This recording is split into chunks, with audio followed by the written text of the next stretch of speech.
آپ تو اس وقت سوال کیا کرتے ہیں جب کوئی اور نہ ہو، تو موقع پہ کام آنے والی چیز ہیں. آج پہلی دفعہ ہی آپ اٹھ کھڑے ہوئے ہیں، تو پھر کسی اور کو نہیں موقع ملے گا. بس ایک ہی سوال کر رہے پھر اس کے اچھا بعد بس ٹھیک ہے، جزاک اللہ. یہ نماز پڑھتے وقت سجدہ کی جگہ دیکھنا کیوں ضروری ہے، اور اگر آنکھیں بند کر لیں تو وہ مکروہ کیوں ہوتا ہے؟ ٹھیک ہے. آپ نے میرے سامنے آنکھیں کھولی ہوئی ہیں کہ نہیں؟ جی. بند کیوں نہیں کرتے؟ نماز کے وقت کچھ کبھی مجھے میری بات کا جواب دیں. مجھ سے بات کرتے وقت اب یوں کو نہیں کر لیتے؟ اس لیے کہ آپ کا نفس بتا رہا ہے آپ کو کہ جس سے گفتگو کی جائے اس کے سامنے آنکھیں بند کر کے کھڑا ہونا مناسب نہیں ہے. اور رسول اللہ صلی اللہ علیہ وسلم نے فرمایا ہے کہ نماز میں احسان کرنا چاہیے. احسان کی تعریف یہ ہے کہ یوں محسوس کرو کہ تم خدا کے سامنے کھڑے ہو اور خدا کو دیکھ رہے ہو، اور اگر یہ نہیں تو کم سے کم یہ تو دیکھو کہ خدا تمہیں دیکھ رہا ہے. اس لیے یہ شرط ہے کہ آنکھیں کھلی رکھی جائیں اور بند آنکھوں کے ساتھ بات نہ کی جائے. دوسرے بند آنکھوں سے غفلت بھی پیدا ہوتی ہے، اور ایک قسم کی غنودگی یا غفلت کی کیفیت طاری ہو جاتی ہے. کھلی آنکھوں کے ساتھ انسان ہوش سے بات کرتا ہے. ایک منٹ ٹھہر جائیں، ابھی آپ کا سوال باقی ہے. دوسری بات یہ ہے کہ سجدے کی طرف نظر اس لیے کہ ادب کا تقاضا جہاں یہ بھی ہے کہ آنکھیں بند نہ کی جائیں، وہاں یہ بھی ہے کہ نظریں اٹھا کر آنکھ سے آنکھ ملا کے بات نہ کی جائے. اور طبعاً فطرتاً ہر جگہ جب ادب غالب ہو تو انسان کی نظریں جھک جاتی ہیں. اس لیے حضرت صلی اللہ علیہ وآلہ وسلم نے فرمایا کہ سجدہ گاہ پہ نظر رکھو. دوسرے یہ کہ اگر نگاہ اٹھی رہے تو ایک اور پہلو اس میں حکمت کا یہ ہے کہ دور تک نظر کے سامنے آنے جانے والے آپ کی توجہ کو کھینچتے رہیں گے. دائیں بائیں سے آگے سے گزرنے والے جو سجدہ چھوڑ کر گزرتے ہیں وہ آپ کی توجہ کو منعطف کرتے رہیں گے دوسری طرف. لیکن سجدے پر نظر ہو تو کچھ ہٹ کر کوئی گزرے بھی تو آپ کی توجہ اس طرف نہیں جائے گی، منعکس رہے گی سجدے ہی کی طرف، اور آپ کی نماز اس طرح ڈسٹرب نہیں ہوگی. یہ امکانات ہیں جو میرے ذہن میں ابھرے ہیں کہ ان حکمتوں کے پیش نظر رسول اللہ صلی اللہ علیہ وسلم نے یہ فرمایا ہوگا. ٹھیک ہے،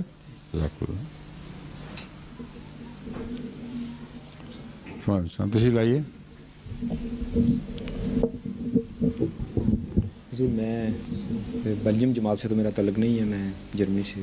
اچھا، تو میرے ایک دوست ہیں. وہاں نہیں موقع ملا آپ کو سوال کرنے کا؟ نہیں، اصل بات یہ تھی کہ یہ سوال میرا ہے ہی نہیں. اچھا، اس لیے دوسروں کے سوال آپ جرمنی سے باہر کرتے ہیں؟ نہیں، وہاں موقع بھی نہیں ملا. یہ بات بھی ٹھیک ہے، یہ کہیں نا انہوں نے مجھے بعد میں ہی یہ سوال کیا. اچھا، آپ وہاں سے آ چکے تھے. ٹھیک ہے ٹھیک ہے. تو میرے ایک ایرانی دوست ہیں جی، اور وہ ایران میں ڈاکٹر تھے. ڈاکٹر تھے، اب یہاں پر وہ جرمنی تشریف لے آئے ہیں. جرمنی آ گئے ہیں کافی عرصے سے، لیکن کام نہیں کر رہے. تو انہوں نے ایک لمبی وہاں کی جو ظلم اور زیادتی کی داستان ہے وہ آپ کو سنائی تھی، وہ سنائی کہ وہاں مولویوں نے. وہ کرد ہیں یا ایرانی ہیں؟ ایرانی ہیں. ایرانی ہیں. اور انہوں نے کہا کہ جی وہاں پر ملا نے یہ کیا ہے، وہ کیا ہے. بہت زیادہ واقعی خوفناک، شدید خوفناک ہے واقعہ. ٹھیک ہے. میں نے ان سے کہا، اصل میں بات یہ تھی کہ میں نے ان سے یہ سوال کیا کہ میں نے اکثر دیکھا ہے کہ ایرانی جو یہاں پر ہیں وہ یا تو دریا ہو گئے ہیں، اور یا وہ لوگ عیسائیت کا اعلان کرتے ہیں کہ ہم عیسائی ہیں، اور زیادہ تر وہ مذہب کا ذکر ہی نہیں کرتے، دلچسپی کم لیتے ہیں، اپنے آپ کا اظہار ہی نہیں کرتے. تو اس کی کیا وجہ ہے؟ تو انہوں نے جب یہ لمبی ایک کہانی سنا کے مجھے کہنے لگے کہ خدا تعالیٰ سے انسان جب اس طرح آسانی سے بھاگتا نہیں، یہ مذہب انسان کے اندر ہوتا ہے، وہ کبھی نہیں نکلتا. تو وہ کہنے لگے کہ میں نے بھی کئی بار یہ سوال کیا ہے، تم ہی مجھے بتا دو کہ آخر اتنا جب ظلم ہوا ہے تو بے شمار ان گنت بے گناہ تھے، لکھوں کھا لوگ تھے جو بالکل بے گناہ تھے. تو ان کی ماؤں نے بھی چیخ و پکار کی خدا تعالیٰ کے حضور، ان کے بچوں نے بھی کی. تو خدا تعالیٰ آخر کب ان کی سنے گا، کیوں نہیں سنتا؟ یہ سوال ہے. یہ سوال تھا. تو سوال یہ ہے کہ کیا انسان کو اس دنیا میں یہ اختیار نہیں ہے کہ وہ گناہ گار بنے یا نیک ہو جائے؟ یہ اختیار ہے کہ نہیں ہے؟ تو جب خدا نے اختیار دیا ہے اور آزمائش کا دور ہے تو چھینے کیوں پھر یہ اختیار کسی سے؟ اور دوسرا یہ وہم ہے کہ دوسرے سارے معصوم لوگ ہیں. اکثر دنیا جب ساری کی ساری دونوں طرف کی بد ہو جایا کرتی ہے، پھر ایک بد دوسرے پر ظلم کیا کرتا ہے اور عملی حالت سب کی گندی ہوتی ہے. یہ فرضی بات ہے کہ بڑے بزرگ اور نیک لوگوں پر ظلم ہوئے ہیں. دوسرے اگر وہ حقیقت نیک اور بزرگ ہوتے تو اللہ کی آواز پر لبیک کہنے کی ضرورت کیوں نہ کرتے؟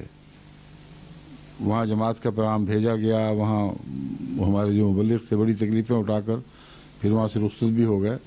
بڑی ابتدا کی بات ہے، قوم نے توجہ نہیں کی. یہ ایرانی جو دنیا میں باہر ملتے رہے ہیں، یہ کٹر شیعہ رہے یا کچھ اور تھے، مگر جماعت کی طرف توجہ نہیں دی انہوں نے. تو جنہوں نے خدا کی آواز پہ لبیک نہیں کہا، خدا ان کا نوکر تو نہیں کہ ان کی آواز پہ لبیک کہے. قرآن کریم نے دعا کا فلسفہ یہ بیان کیا ہے کہ تم میری بات سنو گے تو میں تمہاری بات، تم دعا کرتے ہو فاستجیبوا لی، میں تمہاری دعا کو سنتا ہوں، لیکن تم پر یہ لازم ہے فاستجیبوا لی کہ تم بھی میری بات کا مثبت جواب دیا کرو. یک طرفہ فیصلے نہیں ہوا کرتے. تعلقات اگر ہیں تو دو طرفہ ہوں گے، خصوصاً مالک سے تعلق یک طرفہ ناممکن ہے. خدا کوئی گھر کا نوکر تو نہیں کہ جب چاہ بلا لیا جب چاہ چھٹی کر دی. ان لوگوں نے کب خدا کی آواز پہ لبیک کہا، کب اپنے حالات بدلے، کب فرضی مذاہب سے نکل کے باہر آئے، کب خدا کی آواز پر لبیک اس وقت کہا یا اب تیار ہوئے ہیں. ان کی ساری زندگی بتا رہی ہے اور ان کا دہریہ ہونا بتا رہا ہے کہ پہلے بھی خدا سے کوئی تعلق نہیں تھا. یہ ساری باتیں قابل غور ہیں. کائنات کے نقشے کو سمجھا جائے، اللہ تعالیٰ نے انسان کو اس کی آزمائش کے لیے اس دور میں آزاد رکھا ہے. جب آزاد رکھا ہے تو اس میں ظلم بھی ہوں گے. ان ظلموں کے نتیجے میں اگر وہ بندے جن پر ظلم ہوں وہ خدا کے بندے ہوں تو اللہ پھر اپنی طرف سے اس کی جوابی کارروائی کرتا ہے، ضرور کرتا ہے. جو نہ ہوں وہ نہیں کرتا. یہ قانون ہے. پاکستان میں دیکھیں کیسی جوابی کارروائی خدا تعالیٰ کی طرف سے ہو رہی ہے. جب یہ شروع میں انہوں نے ظلم کیے جماعت پر تو وہ خطبہ آپ دوبارہ سنیں تو حیران رہ جائیں گے کہ کس طرح لفظاً وہی ہوا ہے. میں نے کہا تم ایک دوسرے کو مدد کے پکارو گے، کوئی تمہاری مدد کو نہیں آئے گا، تمہاری ساری قوم پھٹ جائے گی. تم مظالم کرو گے ایک دوسرے پر، کوئی نہیں تمہاری سنے گا. اور تم سمجھتے ہو کہ تمہارے یہ جرائم بغیر سزا کے چلے جائیں گے؟ ہو ہی نہیں سکتا. یہ وہ کسی نے وہ دوبارہ خدا سن کے مجھے کہا کہ وہ حیران رہ گیا ہے.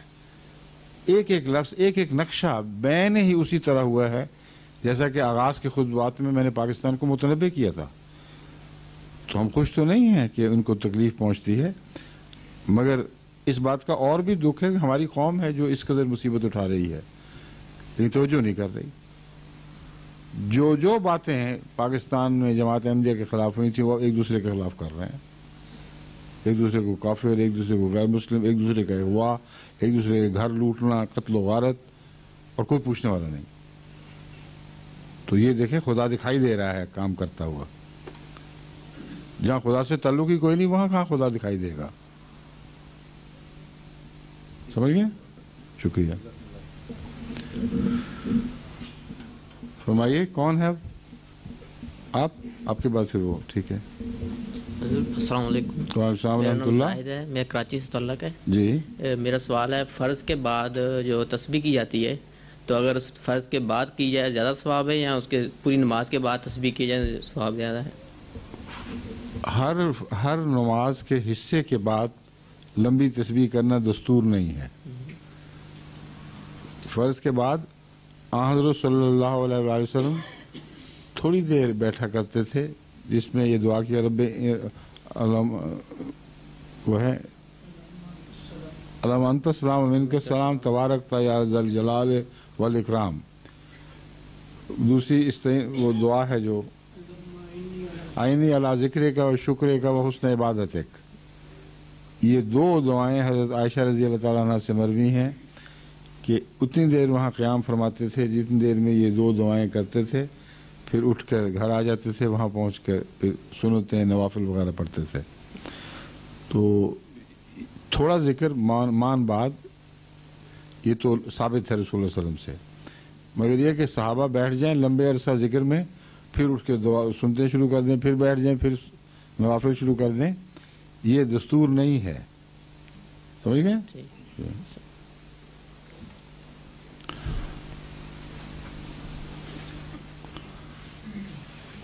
السلام علیکم ورحمۃ وعلیکم السلام ورحمۃ اللہ. میرا نام باسط ہے، عبد الباسط، ربوہ سے تعلق ہے. تو میرا سوال ہے کہ اکثر غیر احمدی دوست یہ اعتراض کرتے ہیں کہ حضرت مسیح علیہ السلام نے انگریز کو اپنی کتابوں میں محسن کہا ہے، ٹھیک ہے، لیکن وہ کہتے ہیں کہ انگریز نے بر صغیر سے سب کچھ لوٹ لیا، حتیٰ کہ کوہ نور ہیرا بھی لوٹ کے لے گیا. اچھا، تو اس سلسلے میں پھر محسن کیوں کہا ہے یہ نہیں پوچھا؟ وہ یہی سوال کرتے ہیں کہ انہوں نے کیوں، آپ نے بتایا کیوں نہیں ان کو؟ محسن یوں کہا ہے کہ ہندوستان میں ایک حال تھا ایسا، خاص طور پر پنجاب میں، جبکہ مسلمانوں کے لیے وہ ایک تنور تپایا ہوا تھا، کوئی ان کا پرسان حال نہیں تھا. اذانیں ان کی بند، مسجدیں ان کی ویران کر دی گئیں، ان کو ایسا ذلیل و رسوا کر دیا سکھ حکومت نے، جو لٹیرے مختلف خاندان تھے، ان کی جب باری آتی تھی طاقت کی تو مسلمانوں کو صفایا کر دیتے تھے، بالکل بے حیثیت، جو اپنے مذہب پر عمل کرنے کی طاقت نہیں رکھتے تھے. انگریز جب آیا ہے پنجاب میں تو اس کا یہ احسان ہے کہ ہمیں خدا کی عبادتوں کے لیے آزاد چھوڑ دیا. یہ احسان ہے کہ نہیں؟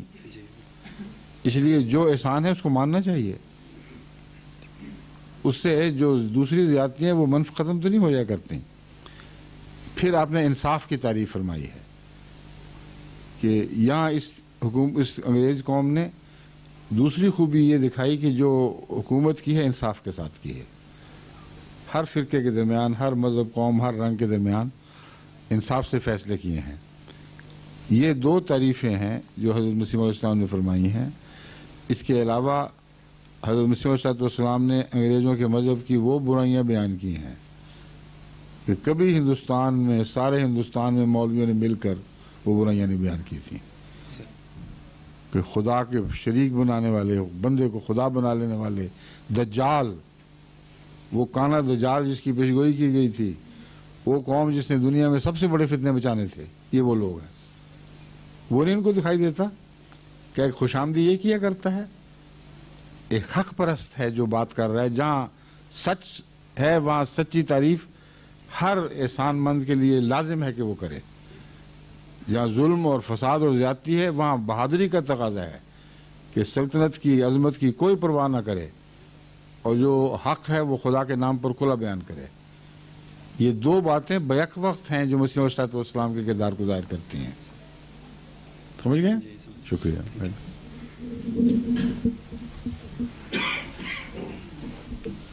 السلام علیکم. وعلیکم السلام ورحمۃ اللہ. میرا تعلق گوجرا سے ہے اور اس کے نزدیک چک ہے 400 سے دین دھیر ہو گئی. اور ہمارے گاؤں میں ایک محمد اصغر خیالی کا نیا ہی اس نے مذہب کا کہہ رہا کہ میرا نیا مذہب ہے. اچھا. اور وہ ہمیں سوال کرتا ہے کہ قرآن کریم میں لکھا ہے کہ شاید میں اس طرح نام پیش کروں جس طرح وہ سوال کرتا ہے. تو قرآن کریم میں لکھا ہے کہ مسلمانوں کا نام حضرت صلی اللہ علیہ وسلم نے مذہب کا نام مسلمان رکھا ہے. جب مسلمان رکھا تو آپ نے اب ایک نیا نام رکھ لیا ہے اپنے جماعت کا، احمدی. اس نے کیا رکھا اپنے مذہب کا نام؟ وہ تو کہہ رہا ہے کہ میں کوئی اور کان انا پکا ہے ساتھ میں کہتا وہاں میرا پیر رہتا ہے، اسی کا میرا مذہب ہے. آپ یہ بتائیں آپ کا کیا نام ہے؟ نہیں میں آپ مسلمان نہیں ہیں؟ مسلمان ہے. تو مسلمان کیوں نہیں کہا آپ نے اپنے آپ کو؟ ہم نے تو اس کو کہا کہ ہم نے نہیں میں آپ سے پوچھ رہا ہوں، اللہ نے نام مسلمان رکھا آپ کا؟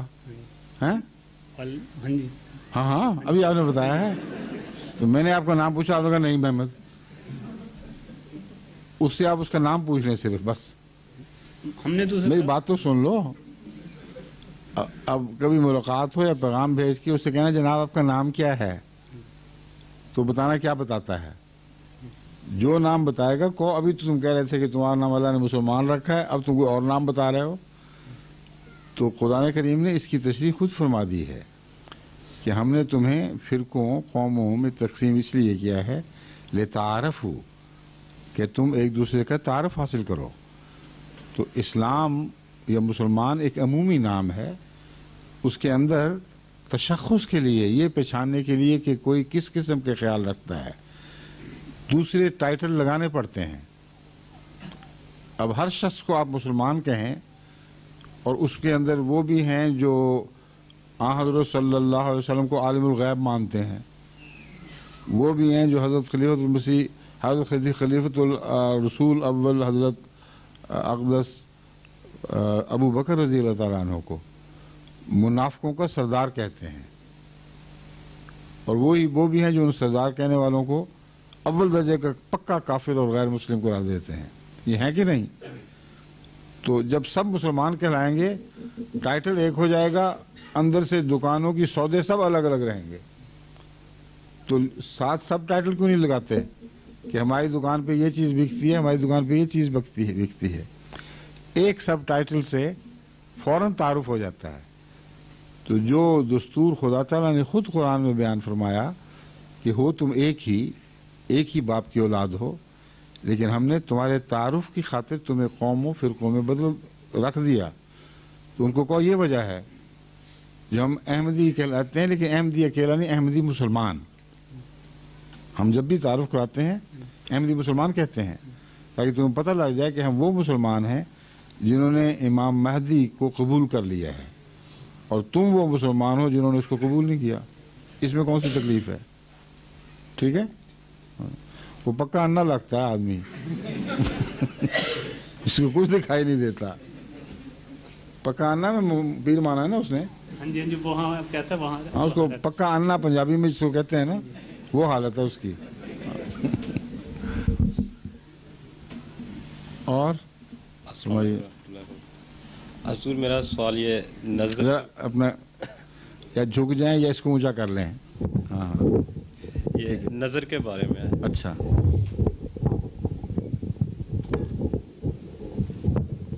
ٹھیک ہے. کہ یہ کہتے ہیں کہ نظر لگ جاتی ہے کسی کی. ٹھیک ہے، لگ جاتی ہے. تو اس کی کیا حقیقت اور اس کے جو ہے وہ اثرات کو زائل کرنے کے لیے کوئی معمولی بات نہیں، کوئی معمولی بڑی بات نہیں. دعا کرو تو نظر ٹوٹ جاتی ہے. حضرت موسیٰ کو فرعون کے جادوگروں کی نظر لگی تھی نا کہ نہیں لگی تھی؟ جی. قرآن کریم فرماتا ہے لگی تھی.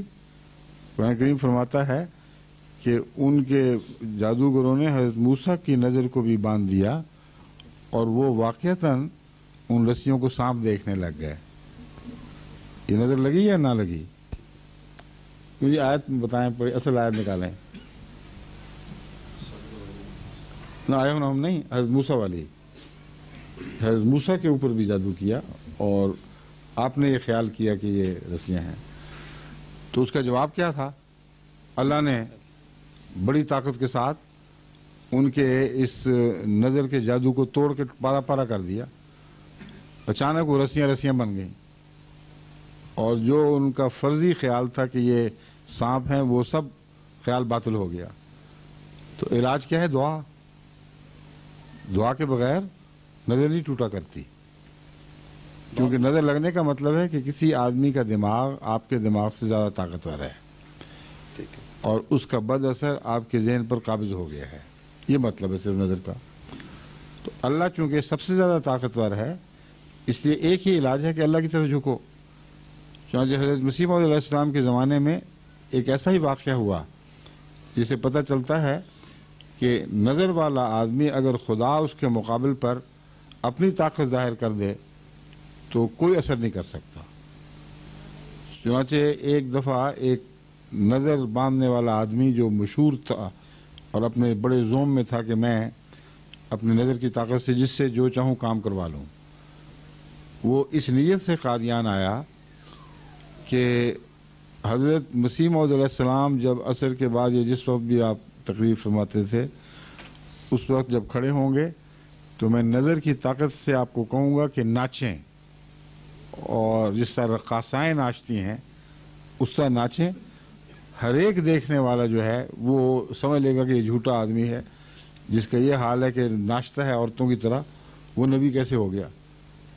اس ارادے کے ساتھ آیا اور آ کر ایک طرف بیٹھ کر اس نے اپنے نظر کا کام شروع کر دیا. تھوڑی دیر کے بعد چیختا چلاتا ہوا دیوانوں کی طرح وہاں سے دوڑا ہے اور تیزی سے مسجد کی سیڑھیاں ادھر کر پھلانگتا ہوئے باہر کی طرف دوڑ پڑا. بعض لوگوں نے پیروی کی کہ پتہ نہیں کیا واقعہ ہوا ہے. جب کچھ دور جا کے اس کو پکڑا تو اس نے کہا کیا ہوا ہے؟ تو اس نے یہ تسلیم کرتے ہوئے ساتھ یہ کہا کہ بجائے اس کے کہ میں کامیاب ہوتا مجھے شیر دو نظر دکھائی دیے. یہ الفاظ ہے نا کہ مجھے حضرت مسیح موعود علیہ السلام کے پیچھے دو خونخوار شیر دکھائی دینے لگے اور یوں لگتا تھا کہ ابھی مجھ پر جھپٹ پڑیں گے. اور اس قدر میری حالت زار ہوئی خوف کے مارے کہ میں وہاں بیٹھ نہیں سکتا تھا. تو نظر کو توڑنے والا بھی خدا ہوتا ہے. حضرت موسیٰ کے مقابل پر جادوگروں کی نظر توڑی ہے تو خدا نے توڑی ہے. اسی لیے جادوگر سجدے میں گرے ہیں. ان سے بہتر اس مضمون کو کوئی نہیں سمجھ سکتا تھا کہ جب ایک دفعہ کسی پر نظر غالب آ جائے تو اس میں یہ طاقت نہیں ہوتی کہ وہ غالب نظر والے کو توڑ سکے. وہ سب سے زیادہ اس مضمون کو سمجھتے تھے یہ کبھی ہو ہی نہیں سکتا. نہ پہلے ہوا نہ آج ہوا ہے نہ آج کل ہوگا کہ جس کی نظر ایک دفعہ کسی اور پر غالب آ جائے وہ مغلوب نظر والا اس نظر کو توڑ کے پھینک دے. یہ نہیں ہوا کرتا. پھر جادوگروں نے کیا دیکھا؟ انہوں نے دیکھا یہی موسیٰ ہماری نظر سے ایسا خوف زدہ ہوا تھا, اس کو وہی دکھائی دیا جو ہم چاہتے تھے. اچانک سب کچھ نظر کا جادو سب سے ٹوٹ گیا, صرف اس سے نہیں. اس لیے لازماً یہ خدا کا کام ہے. ان کا سجدہ کرنا سب سے بڑی گواہی تھی حضرت موسیٰ کی صداقت کی. تو نظر سے بجائے اس کے وہ اب کالی مرچیں جلا جلا کے دھونیاں دیں لوگوں کی اور صحت برباد کریں, وہ بےہودہ حرکتوں میں پڑنے کی بجائے سیدھا سادہ دعا کریں اور اللہ تعالیٰ اس نظر کو توڑ دیا کرتا ہے. No problem. ٹھیک ہے, آیت کون سی ہے پڑھیں. السلام علیکم. قالوا يا موسى إما أن تلقي وإما أن نكون أول من ألقى قال بل ألقوا فإذا حبالهم وعصيهم يخيل إليه من سحرهم.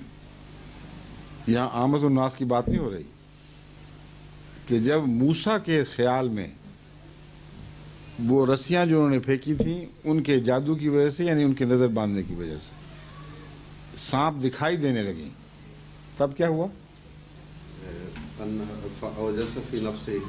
ڈر گیا ہے حضرت موسیٰ.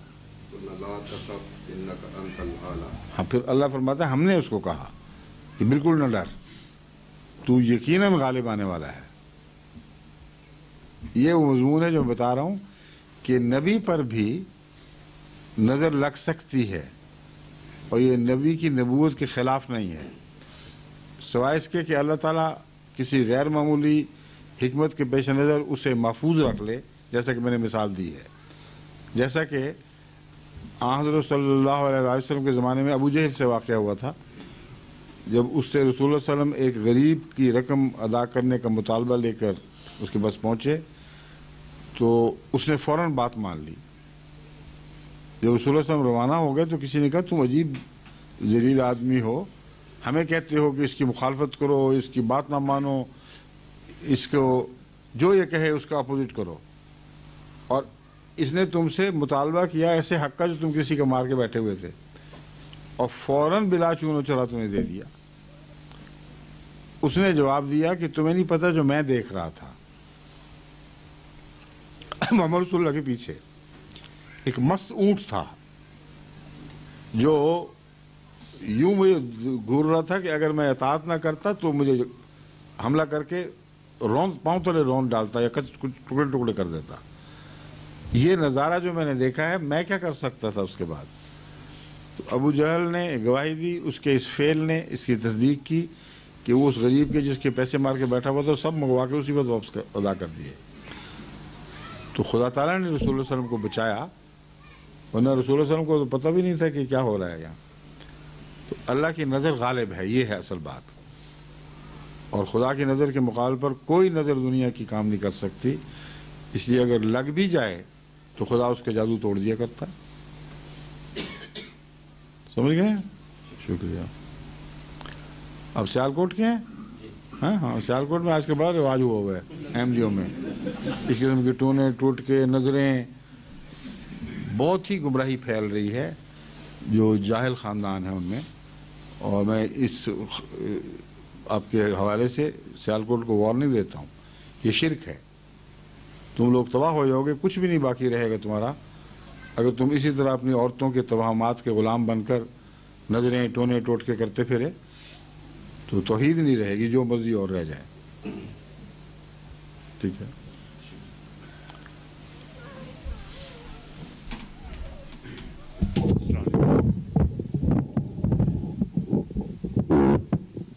میرا نام نوید احمد ہے. ہاں آگے آ کے بتائیں. جی میرا نام نوید احمد ہے. جی میں ضلع راجن پور سے تعلق ہے. اچھا جی. پاکستان سے. تو کب آئے ہیں آپ وہاں سے؟ مجھے ہو گئے 2 سال. اچھا. یہ لوگوں کو جب انہوں نے قید کرنا شروع کیا اس سے پہلے بھاگ گئے تھے آپ؟ جی.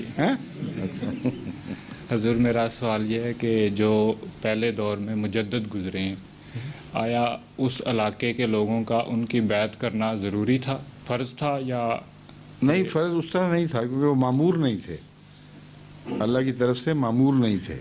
جی. چنانچہ حضرت رسول اللہ صلی اللہ علیہ وآلہ وسلم نے کسی مجدد کے لیے یہ نہیں فرمایا کہ جا کے اس کی بیعت کرو، مگر امام مہدی کے لیے فرمایا ہے. یہ فرق ہے. معمور وہ ہوتا ہے جس کو خدا امام بھی بنائے اور اس کا ماننا سب پر فرض کر دے. کوئی ایسا مجدد نہیں آیا جس نے خود یہ دعویٰ ہی کیا ہو کہ ساری امت مسلمہ کے لیے میرا ماننا فرض ہے. نہیں، وہی تو میں کہہ رہا ہوں کہ اس علاقے کے ایریے کے جو لوگ تھے، علاقے والوں کے لیے بھی میں بتا رہا ہوں، نہ علاقے کے لیے نہ باہر کے لیے. کسی جگہ بھی خدا تعالیٰ نے کسی مجدد کو بطور مجدد مان کر اس کے پیچھے چلنے کا ذکر نہیں فرمایا، لیکن جو اس نے فائدہ پہنچایا اس سے ساروں نے حصہ پایا. اس نے تجدید دین کی یوں کی کہ جو غلط خیالات رائج ہو گئے تھے ان کے خلاف جہاد کیے، اور لوگ اس کو مجدد کہتے تھے یا نہ کہتے تھے اس کی باتیں مانتے تھے، اور رفتہ رفتہ اس کی عزت دلوں میں پیدا ہوئی ہے. اس لیے وہ معمور نہیں تھا مگر مسلح ضرور تھا. سمجھ گئے؟ جی. شکریہ.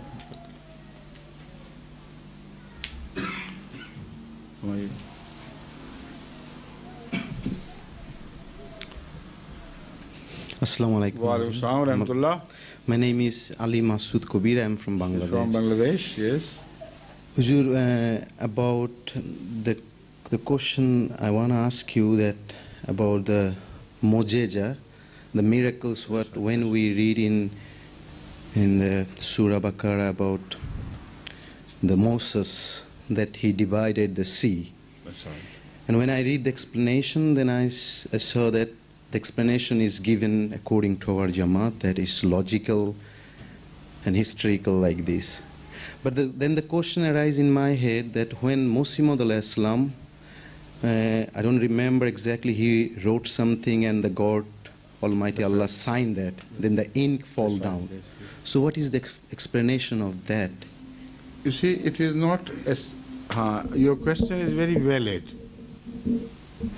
I'm glad that you think very intelligently and ponder over these things. Right. The explanation given by us is a suggestion. It could be another explanation. And the recent discoveries, archaeological discoveries, are in fact opening new possibilities as to what might have happened. Right. Because it is reported that about in the time of Moses, in the Mediterranean, an island erupted with such force as it sent mountain-like waves rushing towards the Mediterranean soil. Egypt being one of those places which stood by the mouth of the Mediterranean, by the side of the Mediterranean. So some scholars have suggested that that special event must have taken place during that time. The Mojiza was not that Moses crossed the sea.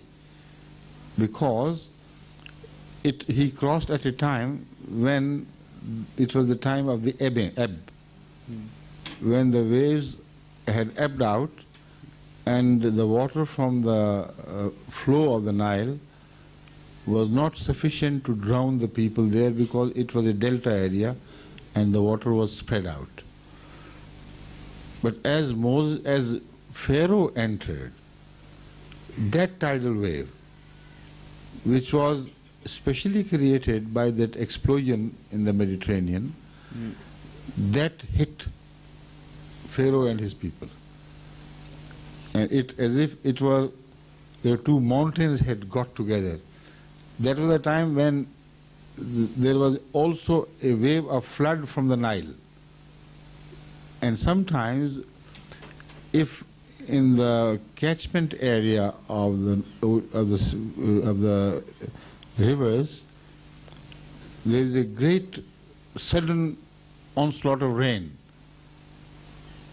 then the flood waves sometimes travel in very big height, having a front before them. And this is a common phenomenon known everywhere in the world. In the floods, sometimes a very high tide travels so fast that as if a wall is moving. So that happened. This is Mu'jiza, the timing of the two things. On the one hand, there was a flood tide advancing rapidly towards the mouth of River Nile, and on the other hand, the sea swelled because of this great explosion caused in a small island, which was destroyed, in fact. The timing of the both was exactly when Pharaoh and his followers were crossing the River Nile. So this is also an explanation. But the explanation does not mean that it is naturally possible to have it happen. The timing, the organization, the perfect separation of the right from the wrong, while God had promised Moses that you would be saved, all these together make it a Mu'jiza. So scientific explanation does not take away the wonder from a Mu'jiza. It still remains a Mu'jiza. Now, the Mu'jiza which you mentioned about Masih Maud ﷺ is something which happens rarely, but does happen. And it happens not as a sign of truth to the non-believers. It always happens within the community of the believers. So this is what should be remembered. Such mu'jizat as are freaks of nature, which we cannot understand, they are never presented to the enemies. They are shown within the community of the believers. Like Hazrat Muhammad Rasulullah sallallahu alaihi wasallam is reported to have invited the entire participants in the jihad of Ahzab, when Ahzab had got together, and the Muslims were around how many thousand? 7,000 or less? No, they were less in number. Anybody remembers?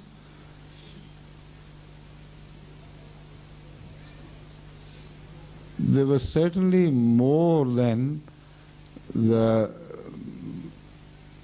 participants of Uhud, because Islam had spread further by the time of Ahzab. So all who were involved in digging the channel to separate, to save the Medina territory from the invading tribes,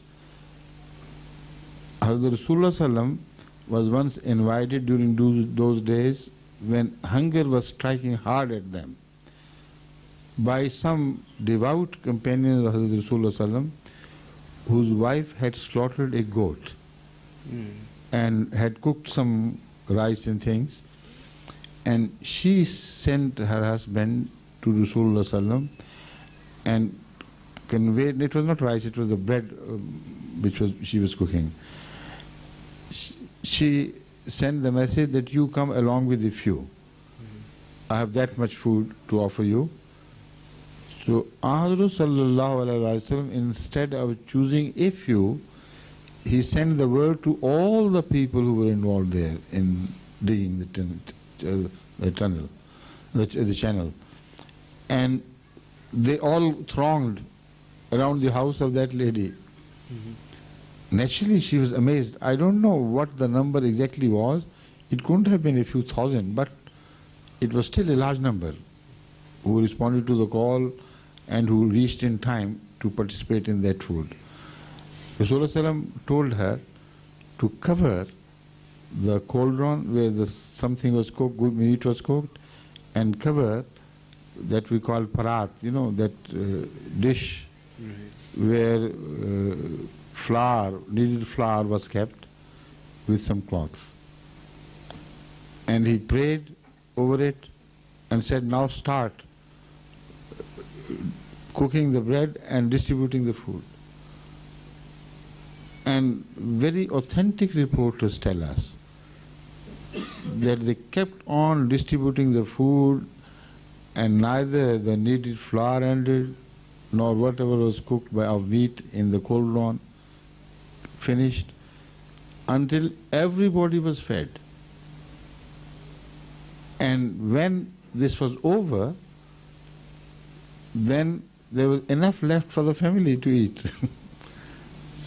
Now, this is something which is not presented for the non-believer's eyes. Such mu'jizat take place only to increase the faith of those who have already believed. Because about the mu'jizat, such mu'jizat, the Holy Quran says, never have people benefited from mu'jizat. When have they? Pharaoh and his people, despite seeing so many mu'jizat, still rejected the truth, and it all happened also at the time of Jesus Christ. He is known to have shown many mu'jizat, but how many could he convert? 30 at most, two of which had renegated, of course. So this is the nature of mu'jizat. There is some mu'jizat are called khawariq adat. They're freak of nature. They're in breach of apparent breach, not real. Apparent breach of the laws of nature. Such mu'jizat take place not for the enemy's eyes, but for the eyes of the believers. And this is the mu'jiza which you have mentioned is just one of those. So you see, on that point, the problem comes. One of my friend, I gave him the books from Muslim Maud Islam. So he told me that he believed Muslim Maud Islam. He is the promised Messiah, but he doesn't interested. He didn't say I don't believe like all the caliphs later, because he said when I also present him the Quran, he said the way it was, the explanation was given, that our Jamaat want to show that more logic, the history and more logic like this. So because the Holy Quran is a logical book. Right, but in this point, when I say about the Mu'jiza, he said Mu'jiza is like to him it's like a magic or something. So he believe on that. You see, I have told you two incidents. Number one, that which took place in the small room by the side of the Mosque Mubarak. And the other Mu'jiza which was seen and witnessed by a large number of people at the time of Hazrat Muhammad Rasulullah. But it was not presented to the non-believers, not even quoted to them. There is not a single hadith informing us that Sahaba started telling the non-believers that this is a mu'jiza, so you better accept the truth of Muhammad Rasulullah. So there are two different types of mu'jizat. But still, it is for you to convey as best as you can. If he is not guided, it's not your responsibility. Right? Thank you. Thank you. Thank you.